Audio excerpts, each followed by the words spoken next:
Dans l'épisode d'Un si grand soleil du lundi 5 septembre 2022, Mark Moore, César Méric, a décidé de revendre l'exploitation de son père et en informe Louis-Sylvain Bocara. Il pense qu'à son réveil, Jacques-Olivier Page pourra faire ce qu'il veut de l'argent de la vente. Mais Louis n'est pas sûr que son grand-père se réveille un jour.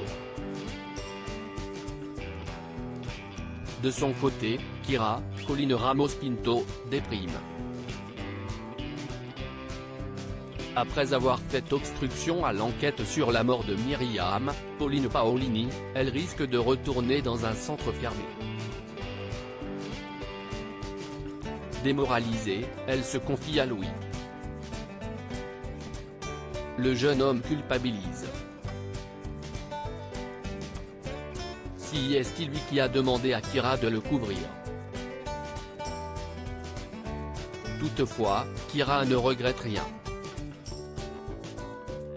Si elle l'a fait, si est-il parce qu'elle ne le considère pas comme un simple ami. Gêné, Louis admet qu'il la voit davantage comme une sœur. Kira accuse le coup. De son côté, Mark fait visiter l'exploitation de son père à une potentielle acheteuse. Très intéressée, celle-ci explique vouloir faire du bâtiment une résidence de luxe, ce qui nécessiterait de démolir les serres de Jacques. Dépité, Mark se dit prêt à signer une promesse de vente. Le soir venu, néanmoins, Jacques sort du coma, ce qui soulage grandement son fils et son petit-fils. Christophe prend de très gros risques.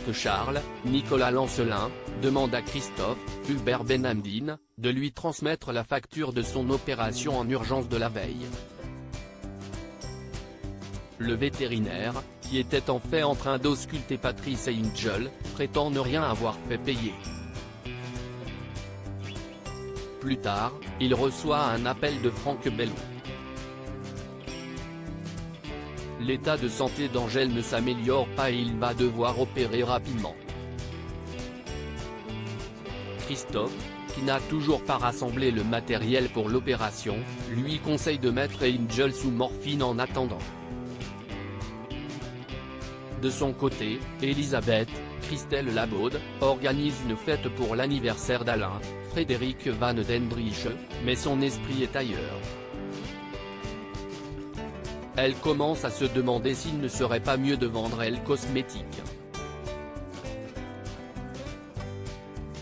Alain lui conseille d'y réfléchir.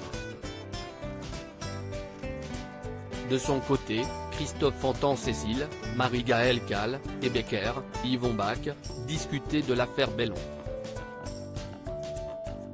Il fait le rapprochement avec les criminels qui lui demandent de l'aide et tombe des nues. Plus tard, il s'introduit dans le bureau d'Alain pour y voler des ordonnances.